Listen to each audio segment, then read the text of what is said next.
परिणाम होतोय, व्यापारावरही परिणाम होतोय।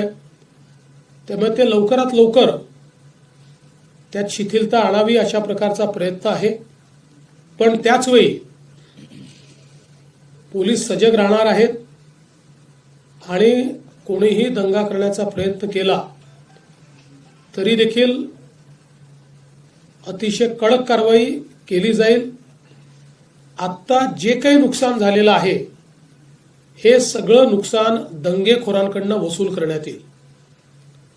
त्याची सगळी किंमत काढली जाईल आणि ते दंगेखोरांकडून वसूल केलं जाईल आणि दंगेखोरांनी ते पैसे भरले नाहीत तर त्यांची प्रॉपर्टी विकली जाईल। अशा प्रकारे नागपूरमध्ये किंवा महाराष्ट्रात कुठेही या गोष्टी सहन केल्या जाणार नाहीत। नागपूरमध्ये तर एक नागपूरचा शांततेचा इतिहास राहिला आहे।